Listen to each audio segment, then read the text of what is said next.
So there was an incident that happened in Colombia 1 month ago today.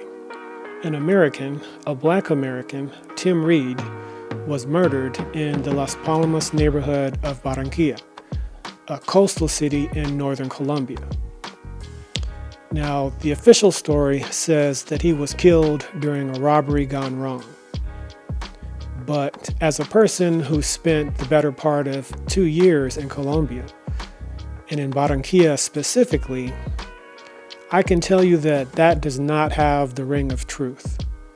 And this video is about why that is.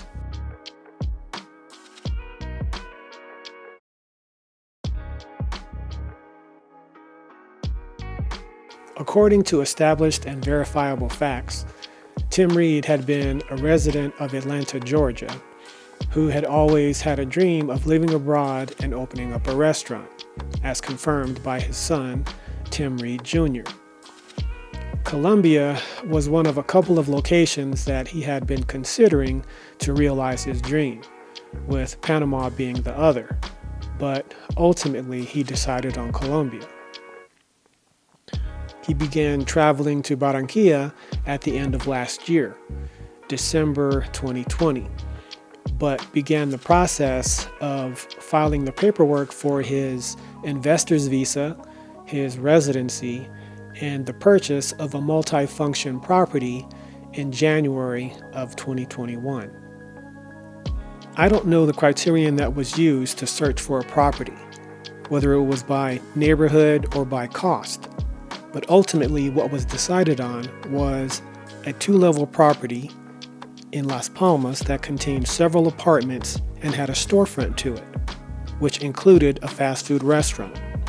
According to the reports, Tim Reed bought the property for approximately $200,000 US after having sold his home in Atlanta.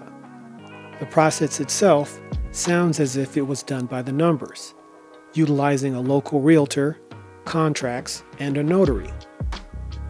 But just a matter of days after the deal was done, Tim was shot in broad daylight 2 times in the head, across the street from the property that he had just purchased. Now, contrary to the commentary that I've seen online, including here on YouTube, I can tell you that Las Palmas is not a dangerous neighborhood, typically. One of my favorite empanada spots in all of Barranquilla was in Las Palmas. I've never seen nor had any problems there. But for some people, it's easy to believe the worst because it's Colombia. Granted, there is violence in Colombia, without question. But there's violence in Oakland, where I grew up. Surviving in any environment is about reading the environment, understanding the culture, and adapting.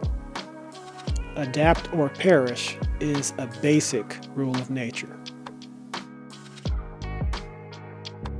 From what I've gathered through articles and interviews I've watched, including interviews of Tim's fiancée, Heidi, it appears that he was moving pretty hard and fast to acquire that property, which I would speculate is more likely to be associated with the reason why he was killed.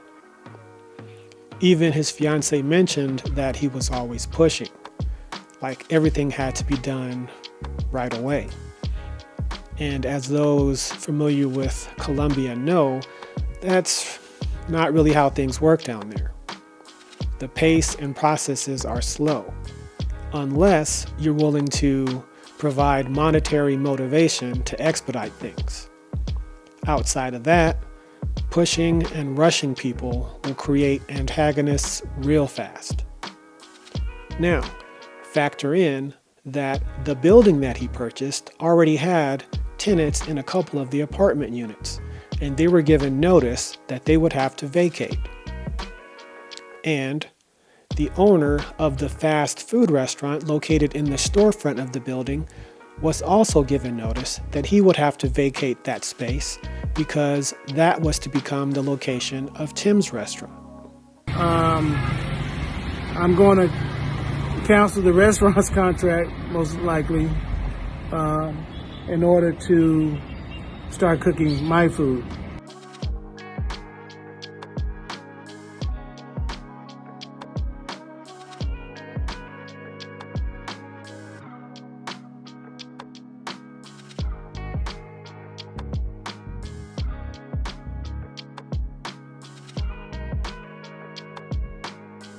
According to some indications, the former owner of the building seemed to have a hostile demeanor towards Tim surrounding the sale of the building.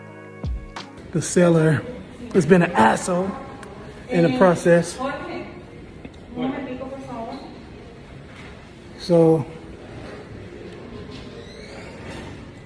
very nervous. Stay tuned. Now, this could simply be chalked up to the fact that he knew Tim was an American, and as such, he might have been expecting to make a lot more money on the sale of the building to an American than what he actually made. There is a such thing as a gringo price. So, if Tim didn't fall susceptible to that price, the former owner might have been feeling some kind of way. There is a lot of speculation about Tim's fiancée, Heidi. People saying that she set him up. But from all that I've seen of her, she comes across as genuine to me.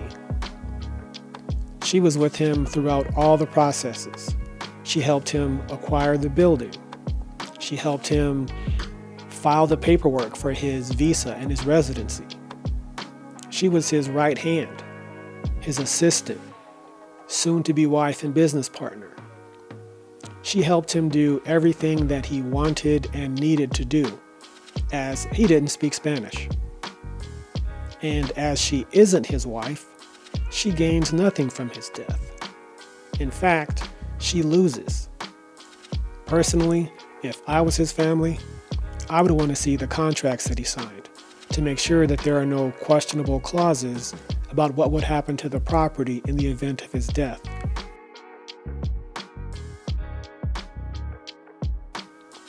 A look at those contracts would answer a lot of questions and kill a lot of the speculation. If it's a situation where, in the event of his death, the property goes to the government for public auction instead of passing to his heirs, then that opens up a whole new realm of suspects and motivations. But it gives you a clear place to start. Two men rode up to him on a motorcycle. Some people claim that they attempted to rob him of his gold chain and possibly a cell phone, and he resisted, so they shot him. I don't buy it, not even for a second. Two men ride up on a motorcycle and pop him twice in the head. That's how sicarios work. Paid assassins. If thieves wanted his gold chain, they'd run up on him, show him a knife, possibly a gun, snatch the chain off his neck, and bounce. Two men ride up on a motorcycle, pop him twice in the head. It's not about the chain. If anything, they snatch the chain after the fact to throw the police off the real game and let the witnesses build the robbery story for them. Bottom line, it's not like that in Las Palmas. That was intentional. Someone sent two hitters to Las Palmas to kill him. And if the police are truly looking for who did it, they'll be looking for two hitters, and they're not going to find him in Las Palmas. If they're really looking, they need to be down there in Barrio Nieve or Chinito. You're not going to find any answers in Las Palmas. Condolences to Tim Reed's family. My understanding is that they haven't received much, if any, information from the U.S. State Department, the embassy, or the Metropolitan Police. And truth be told, they probably won't unless they can apply some type of political pressure to the State Department. From there, it's a trickle down. but the U.S. State Department isn't going to care unless you make them care. The sad truth is that unless there's real influence or money to spread around down there, this will be totaled up pretty much the way it's shaping up right now, which is to paint Tim Reed as some sort of gullible, naive gringo who was in the wrong place at the wrong time. It's a sad story for Tim Reed, his family, and even his fiancée that he was planning to build a life with. I will be keeping an eye on this story, and I will add an update if I hear anything substantial. Anyways, that's all I have for this one. And as always, thanks for watching. See you on the next one.